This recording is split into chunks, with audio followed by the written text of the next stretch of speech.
Hello everyone, welcome back to the VR Paper Learning YouTube channel. Today we are going to study about the another topic, that is viscosity and Stokes law. So let's study about this. First of all, what is viscosity? Viscosity is defined as the measure of resistance of a fluid to the gradual flow.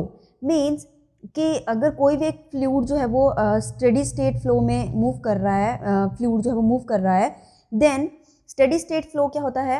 When the velocity of the each particle in every layer is same. ठीक है, अगर हर particle की velocity layer में क्या होगी, मतलब एक layer में क्या होगी, सेम होगी, दैट मीन्स कि वो कौन सा फ्लो रहेगा? Steady state flow.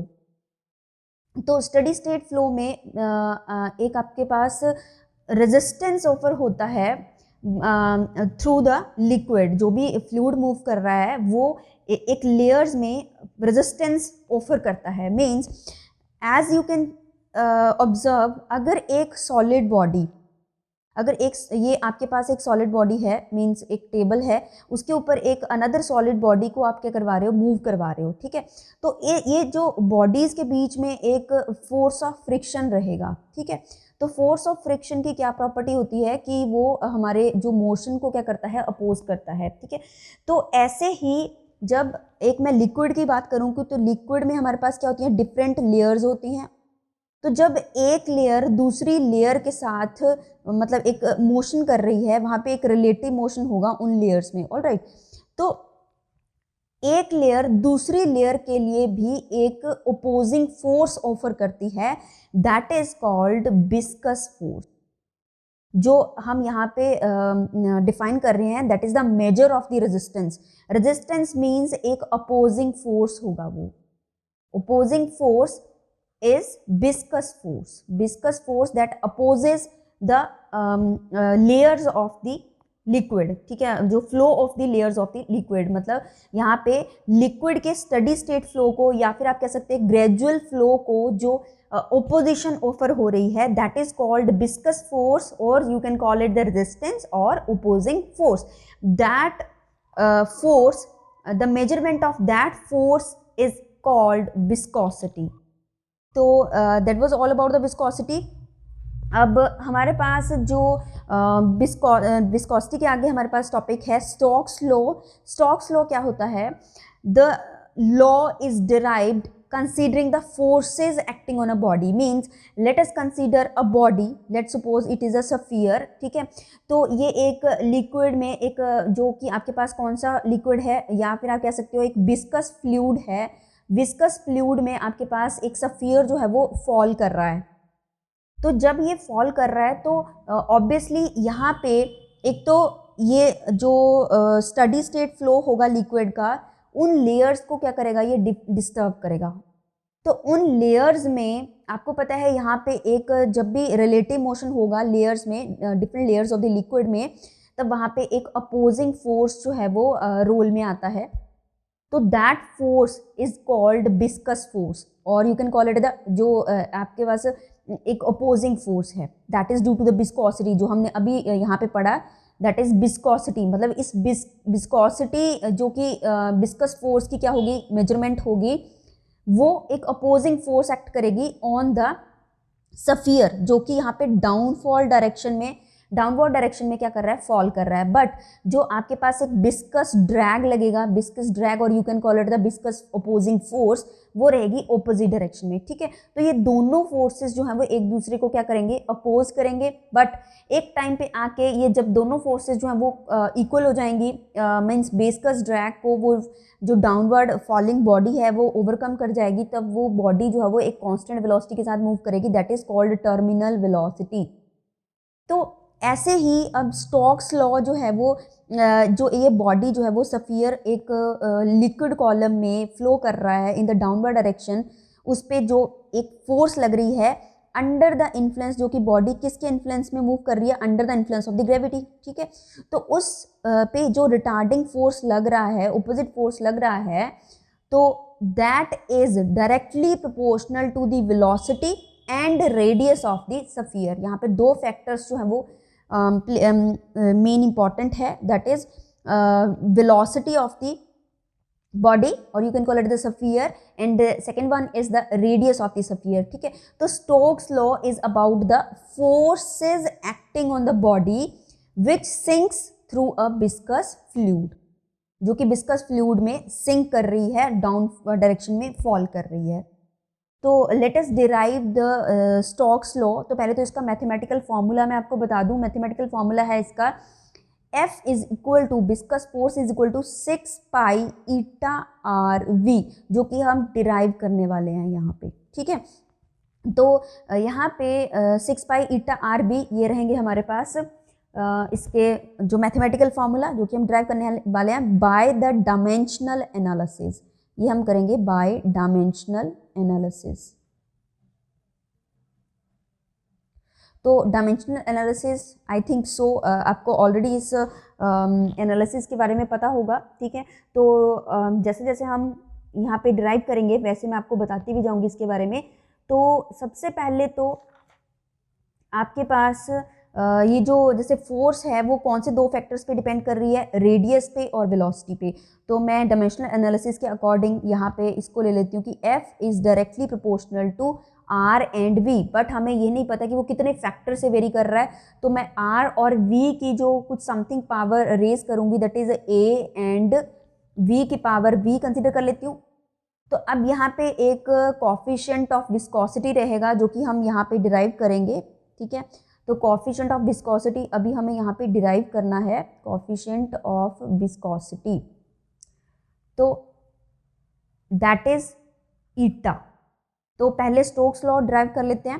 तो F is directly proportional to R raise to power A, V raise to power V. V is the velocity of the sphere and R is the radius of the sphere. अब यहाँ पे directly proportional का sign हटा के मैं coefficient of viscosity add कर देती हूँ. That is eta R raise to power A, V raise to power V और eta raise to power V मैं यहाँ पे, क्योंकि यहाँ पे ये भी आपके पास एक फैक्टर रहेगा, उसकी पावर भी मैं यहाँ पे C रेज कर रही हूँ. तो बाय डायमेंशनल एनालिसिस में यहाँ पे पहले इसका डायमेंशनल फॉर्मूला यहाँ पे लिख रही हूँ. F का हमारे पास डायमेंशनल फॉर्मूला होता है M1 L1 T raise to power -2. तो राइट हैंड साइड में यहाँ पे देखो जो R की हमारे पास डायमेंशंस रहेंगी वो हमारे पास रहेंगी L raise to power A और V that is the velocity. इसकी डायमेंशंस हमारे पास रहेंगी LT-1 रेज टू डायमेंशंस इसकी B रहेंगी. इस डायमेंशंस को हम यहाँ पे लिख देते हैं. ठीक है, तो नेक्स्ट हमारे पास ईटा, कोफिशिएंट ऑफ विस्कोसिटी की हमारे पास डायमेंशंस रहेंगी M1 L-1 T-1, M1 L-1 T-1 raised to power C. All right, तो let's compare these dimensions. तो पहले तो इनका एड अप कर लेते हैं इनको. तो देखो यहाँ पे ये बनेगा लेफ्ट हैंड साइड में एज इट इज़ रहने दे रही हूँ. तो राइट हैंड साइड को सॉल्व कर लेते हैं. यहाँ से L रेज टू पावर क्या बन जाएगा, पहले तो M रेज टू पावर लिख लेते हैं. M raise to power C, L raise to power यहाँ पे आएगा C और L raise to power A plus B minus C और T raise to power T raise to power minus B minus C. तो ये हमारे पास right hand side में आपके पास इक्वेशन बन जाएगी. अगर आप लेफ्ट हैंड साइड और राइट हैंड साइड की डायमेंशंस को कंपेयर करो, लेफ्ट हैंड साइड की डायमेंशंस क्या थी, M1 L1 T raise to power -2. अब left hand compare the dimensions on both side, compare the dimensions on both side. तो हमारे पास यहाँ पे जब मैं कंपेयर करती हूँ डायमेंशंस तो ये बनेगा C equal to 1 and A plus B minus C equal to 1 and minus B minus C is equal to -2. तो by solving these equations you can solve these equations by elimination method और substitution method. You can choose your method. तो यहाँ पे A की value 1 रहेगी, B की value 1 रहेगी और C की वैल्यू भी जो है वो कैलकुलेट होके 1 रहेगी. तो by calculating these values now we can put the value A, B, C in equation 1. तो इन इक्वेशंस को 1 में पुट कर दो तो हमारे पास जो F की वैल्यू है वो क्या रहेगी, यहाँ पे एक कांस्टेंट जो है वो प्रोपोर्शनलिटी कांस्टेंट के रहेगा, के ईटा, क्योंकि हमारे पास यहाँ पे एक अनदर फैक्टर प्रोपोर्शनलिटी जो एक तो प्रोपोर्शनलिटी कांस्टेंट हमारे पास यहाँ पे के रहेगा, और जो कोफिशिएंट ऑफ विस्कोसिटी है दैट इज ईटा, मतलब जो हमारा फोर्स है वो कोफिशिएंट ऑफ विस्कोसिटी पे भी डिपेंड करेगा।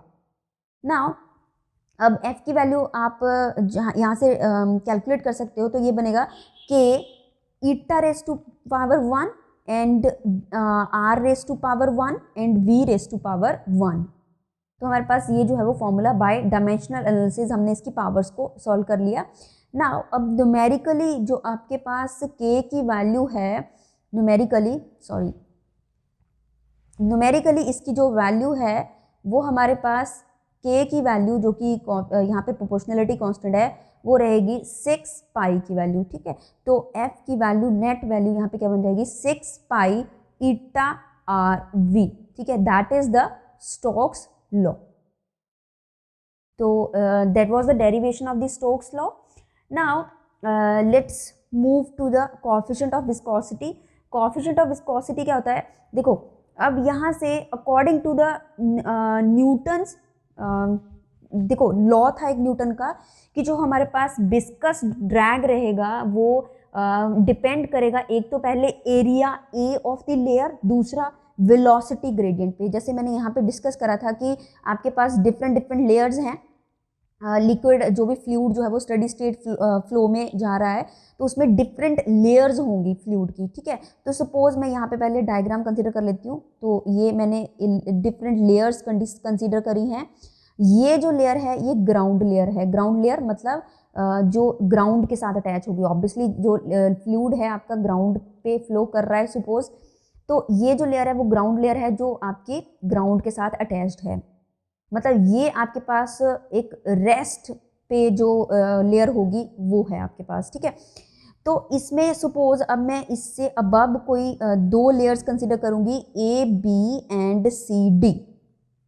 जो ए बी और सी डी की जो वेलोसिटीज़ है मैं यहाँ पे डिफरेंट कंसीडर कर रही हूँ।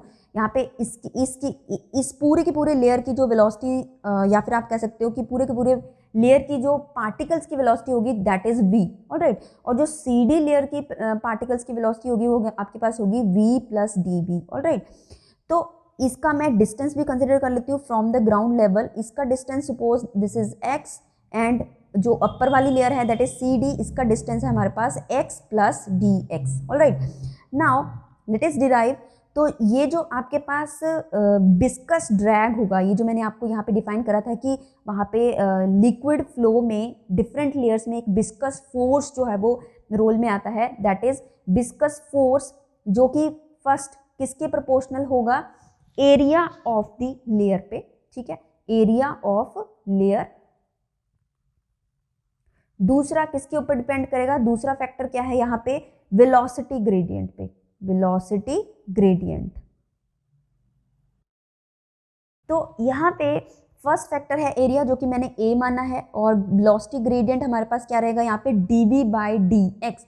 हमेशा जब भी हम ग्रेडियंट की बात करते हैं that means any particle that is varying with the distance, alright, मतलब variation of any quantity with respect to the distance that is called gradient, ठीक है। तो ये रहेगा f is directly proportional to a into D V by D X. तो अब यहाँ पे मैं अब एक चीज़ हमेशा और भी याद रखो कि जब भी मैं ग्रेडियंट की बात करूँगी, ग्रेडियंट मतलब वहाँ पे क्या हो रहा है, डिक्रीमेंट हो रहा है, डिक्रीमेंट हो रहा है। तो यहाँ पे जो साइन रहेगा वो नेगेटिव साइन रहेगा, और मैं यहाँ पे प्रोपोर्शनलिटी का साइन हटा के माइनस ऑफ ईटा लगाऊंगी, eta A D V by D X, alright. तो माइनस क्यों लगाया, क्योंकि हमेशा जब ग्रेडियंट की बात करेंगे तो मीन्स वहाँ पे हमारी जो वेलोसिटी है वो डिस्टेंस के साथ, जब भी हम वेरिएशन देखेंगे उसकी डिस्टेंस के साथ, दैट विल बी डिक्रीज, ठीक है। तो ये रहेगा यहाँ पे डायरेक्टली पोर्शन का साइन हटा के जो हमने यहाँ पे कोफिशिएंट लगाया है that is called coefficient of viscosity, and it's pronunciation is eta, ETA, eta, alright, coefficient of viscosity, alright. तो यहाँ पे ये हमारे पास हम ईटा का फॉर्मूला निकाल सकते हैं। अगर हम सिर्फ मैग्नीट्यूड की बात करें तो यहाँ पे डायरेक्शन को अगर हम कंसीडर ना करें तो सिंपली ईटा जो है वो आपके पास क्या बनेगा, F upon A into dB by dx, ठीक है। तो this is the formula of coefficient of viscosity.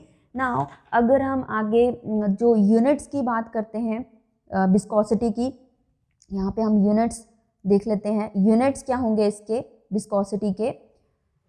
This is, पहले तो मैं सीजीएस की बात करती हूँ। सीजीएस हमारे पास क्या रहेंगे कोफिशिएंट ऑफ विस्कोसिटी के? डाइन सेकेंड पर सेंटीमीटर स्क्वायर, डाइन सेकेंड पर सेंटीमीटर स्क्वायर, ये रहेंगे सीजीएस में, ऑलराइट। और अगर मैं एसआई में बात करूं तो ये रहेंगे न्यूटन सेकेंड पर मीटर स्क्वायर। तो ये किस तरह से रहेंगे? ये इस फॉर्मूला के अकॉर्डिंग है बच्चे।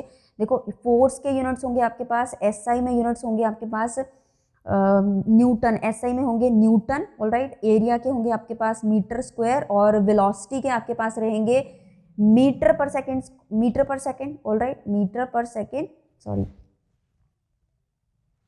तो ये रहेंगे मीटर पर सेकेंड, और ये रहेंगे आपके पास लेंथ के यूनिट्स क्या होंगे आपके पास? मीटर, ठीक है। तो यहाँ से आपके पास जो नेट यूनिट्स बचेंगे वो आपके पास रहेंगे डाइन, अगर मैं एसआई में बात करूँ तो न्यूटन सेकेंड पर मीटर स्क्वायर, और अगर मैं सीजीएस में बात करूँ तो आपको पता है कि फोर्स के यूनिट्स क्या होते हैं? डाइन, और टाइम के तो वही रहेंगे सेकेंड, और डिस्टेंस के यूनिट्स होते हैं हमारे पास सेंटीमीटर स्क्वायर। तो these are the units of the coefficient of viscosity, alright. So that was all about the viscosity and coefficient of viscosity, and another part is Stokes law. If you like our video, then please subscribe our channel.